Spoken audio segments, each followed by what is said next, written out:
Oh, uh, continue. Okay. Okay. So this is Sabrina from the blog Frenchness, and I'm here with Stephen Clarke, the successful author. Thank you so much, Stephen, for being here with us today. It's a great honor for me, so thank you very much. So Great. maybe can you start by introducing yourself? Yeah. Hello. Bonjour. I'm Stephen Clarke. Is that? I'm a writer. I live in Paris. I've lived in Paris for more than 20 years, so I'm kind of as just as Parisian as I am English. So when I write, I kind of write from a dual perspective of like I think like a Parisian, I live like a Parisian, but I'm sort of genetically an English. So it's that kind of mix. And Yes. I've written I've written almost 20 books now, but the ones that people know best, the one you've got there, Year in the Merde, my first novel, and there are about six of those, like Merde actually, Dial M for Merde, the Merde Factor, Merde in Europe. There are lots of those, and I've also written some history books like A Thousand Years of Annoying the French, and How the French Won Waterloo, or I think they did. So I do sort of non-fiction as well. Okay, thank you. So you have a strong experience with France, because I think that you're living in France actually now. Yeah, yeah. I've lived in France for about 20 years. I mean, I go back to, well, before, COVID and Brexit, I used to Yes. spend about half and half in London and in Paris. But now I'm much more, I'm stuck in Paris much more. Yeah. Lucky you or unlucky you. Yeah. At the Uh, moment, at this very moment, I'm in London, but okay, only for a few days. So okay, I'm quarantining in London. okay, no problem. So, so you speak French, as far as I understood.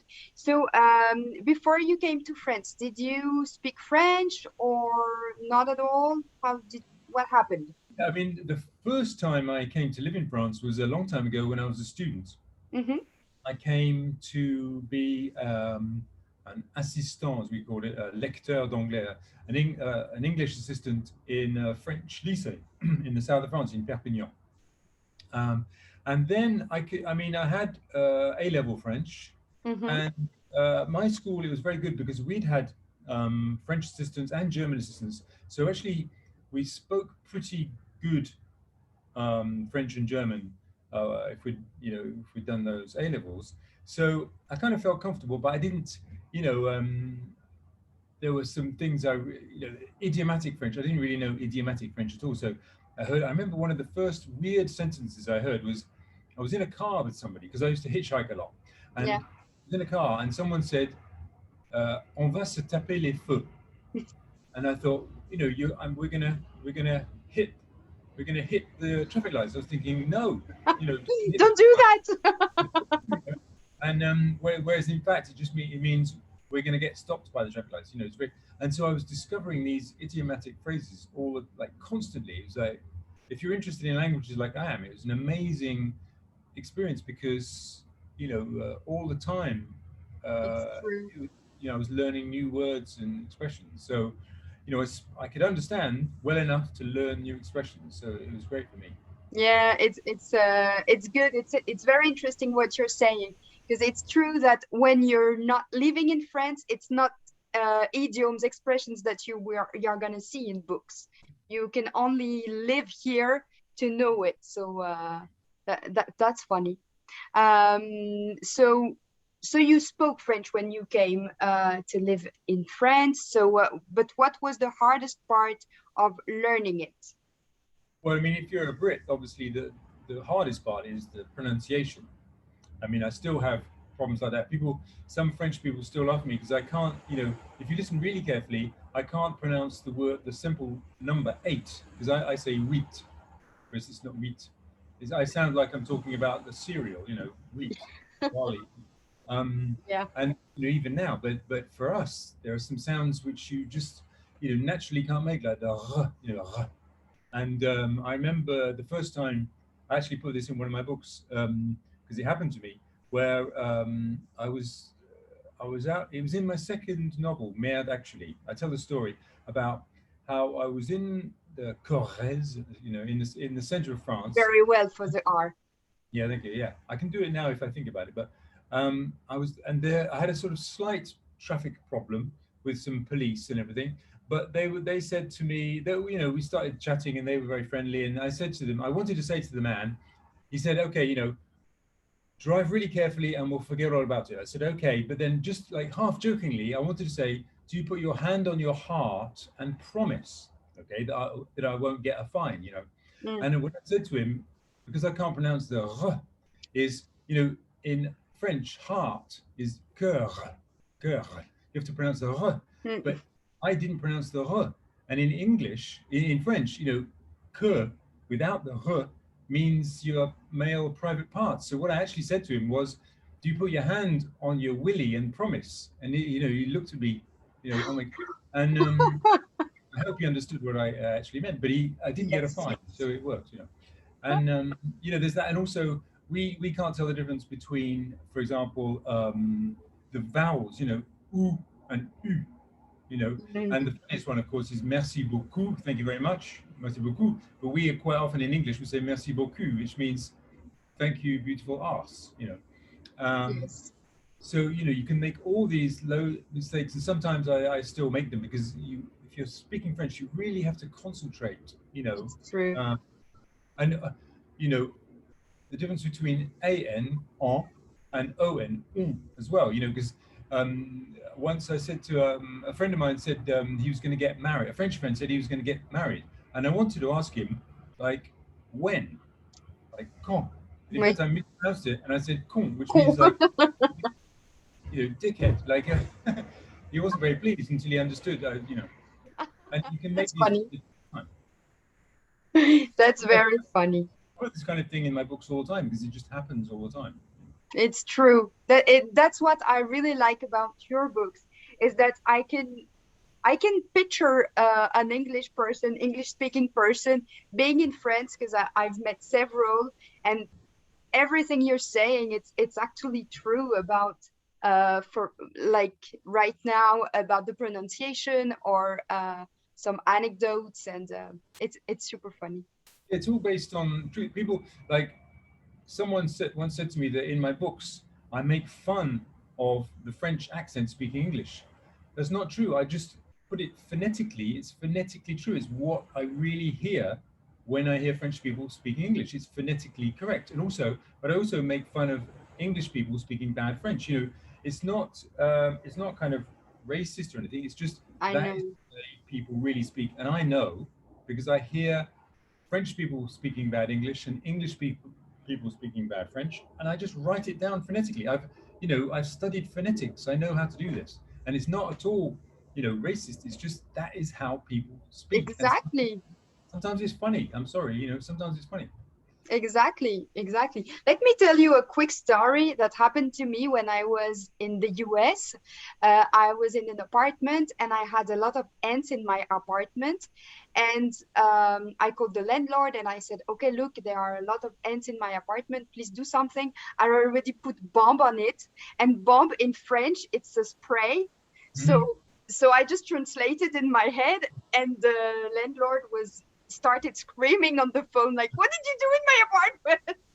So he thought I really put a bomb on the ants, Yeah, which exactly. obviously I didn't. Yeah. No, yeah, So yeah, it it happens it all the time. happens. So okay, so what about living in France? Is it just like you expected before, or well, as you were a lector before, I guess you enjoyed it because you came back. So Yeah, it was true, especially back then. I mean, I didn't have much money back then, but when you could go to a cafe back then, you could have a really good meal. Back then, restaurants in London were really bad. You couldn't, literally in London, you could not get a good cup of espresso in the whole of England, except for a few Italian cafes in Yeah. Soho. You know, so I went over there and I suddenly discovered what real coffee was. You know, like an espresso. I'd never had espressos before when I got there, and so I've become addicted. So now, I can't do anything in the morning until I've had my espresso. Um, and I discovered things like that, and life. I mean, also I remember when I was in Perpignan in the south, and I wanted to get an apartment, and I found an apartment that was really cheap, and I didn't understand why it was so cheap. And then I went there, and it was sort of in this really old building with like a shared toilet, and it was awful, but it was really cheap. And I'd never seen anything like that in England, because in England, I'd always lived either with my parents or at university, and Yeah. suddenly I'm like out in the old town of Perpignan. It was really exotic. It was actually great fun, but Yeah. it was exotic. Good. So it's a good souvenirs that you have of Perpignan. Yeah, I studied French and German, right? And so my Oxford, and so my tutor, before I took my year off, Hmm. well, my tutor said, okay, you speak French and German, you got to go to like Strasbourg maybe, or Metz or Nancy, on the border. And so I just said, no, I want to go to the sun. So I applied for, I think, Arles, um, Toulon, and Perpignan, and I got Perpignan. So it was fantastic. I spent, from January onwards, I was in a t-shirt. It was fantastic. I know we all envy the weather there. Okay, and about your book. So your experience in France obviously is a great source of inspiration for your books. I have your first one right here, as I said, A Year in the Merde. And tell me more about your latest book, maybe. My latest book, well, I've got it here. By coincidence, I have it here. It's called The Spy Spy Who Who Inspired Me. Inspired Me. And this is actually, it's a bit different. It's my first historical novel, so it's combining my love of writing about history with my love of writing fiction. It happens in France. It happens along the north coast of France mainly, from between about Dieppe up to Boulogne-sur-Mer, that north coast, which isn't very well known. No. But the reason I chose it is partly because I spent quite a lot of time there, because I worked on a museum.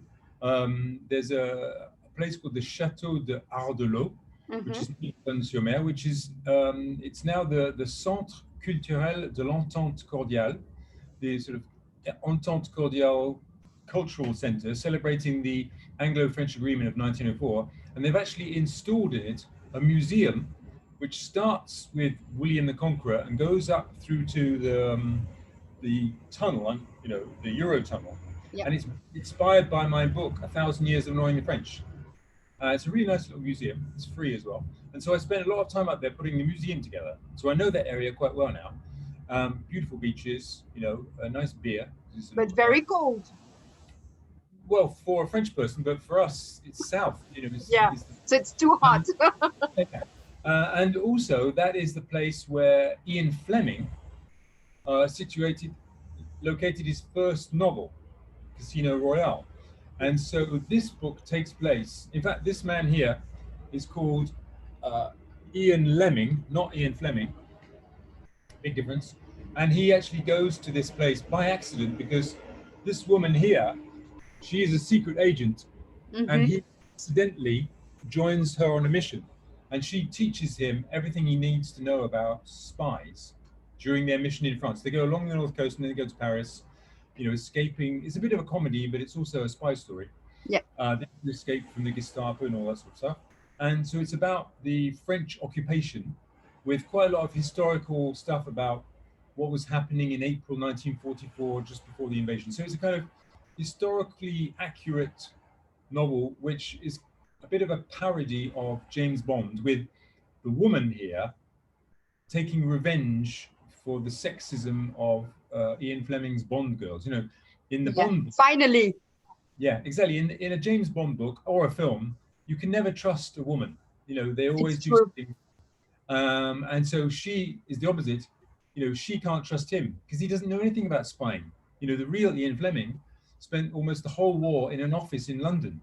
And here, I imagine that he gets dumped in France with an expert spy, and she has to teach him everything, and he's humiliated. So he starts imagining this really sort of suave, very masculine male spy Mm-hmm. humiliate women as like revenge for everything he suffered. So it's kind of a fun spy novel. It was supposed to come out at the same time as the James Bond film, but of course they keep putting it back. Yes, because of So the pandemic. it came out last November. The book came out last November, but it'll probably like come out again when the Bond film comes out, to link up with it. Yes, Anyway, that's my latest one. perfect. I will put a link on your website so that people can have a look and can buy it. Perfect. It really seems so interesting. I can't wait to read it. Sorry? You can read it if you want. Yes. Get it. So I have a question now about tourism in France. You said that north of France, it's true, is not so well known, let's say. Not a lot of foreign people go there. Of course, there is the south of France, but maybe Perpignan is not the place that people think about when they think about going on vacation. So where would you recommend to go to visit? Maybe like a secret place or something not so famous? Well, I mean, I really like the area around Perpignan there. I mean, there are famous places there like Collioure, the little fishing village that was painted by Matisse and Derain and all the faux painters. That's a beautiful fishing village with some nice little restaurants right on the sea.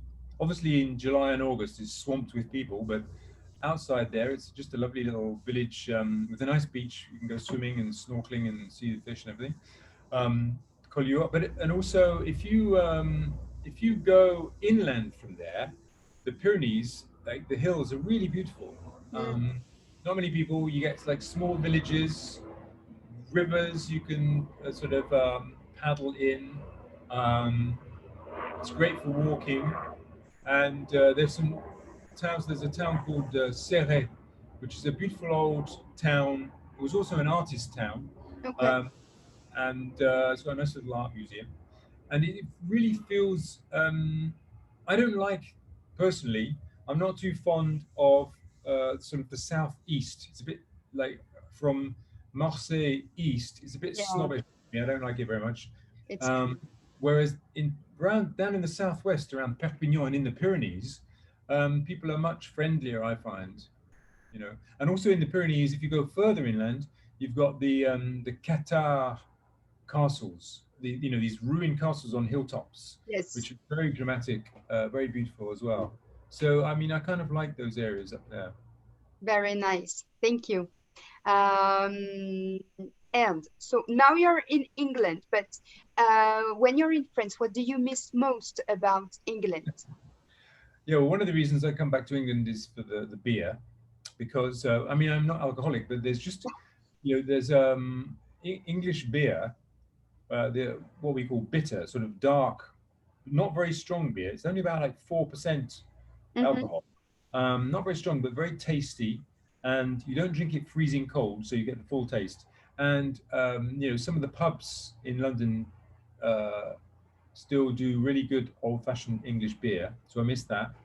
I mean, when things are sort of normal in London, I love going to comedy clubs, seeing because there's loads of stand-up comedy, and it's something that's starting in France, but it's not really taking off. There's if you go to a comedy club in London, maybe you pay £10 and you get like 5 comedians.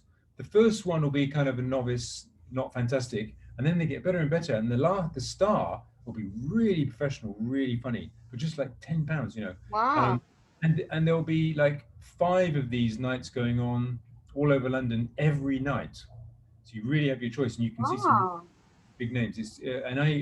My books are supposed to be funny, and I try when I write, I try to write a bit like joke writers, so with punchlines and things like that. And I try, especially in the novels, I try to write them as if they're being spoken out loud. So for me, stand-up comedy is quite important in the way I write. So I love to go Yes. and watch them. At the moment, it's impossible in London, but that's one thing I love coming back for, because I do miss that in France.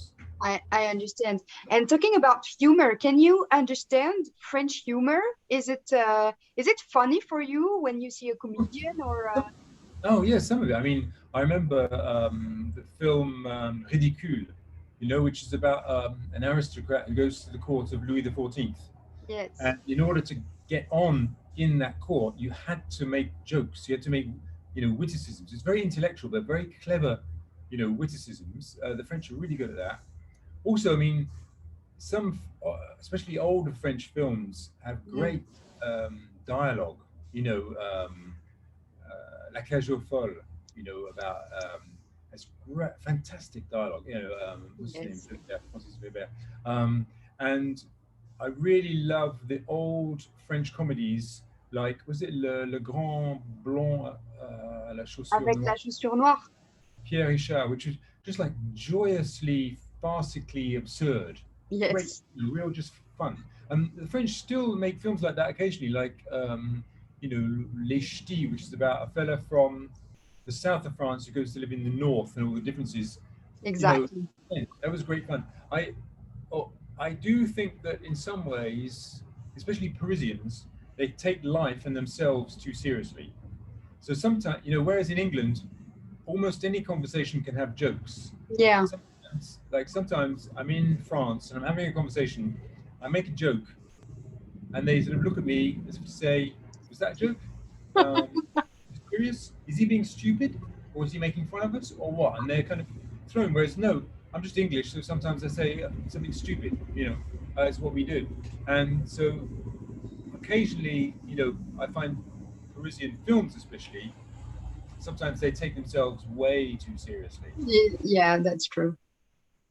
Especially in Paris. Yes. I There's no, don't like Paris, so. very, there's some really funny French films occasionally.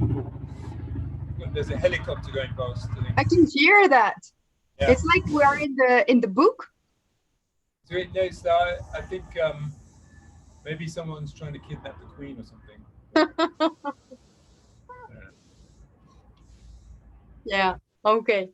Anyway. Um, okay. And I have one last question.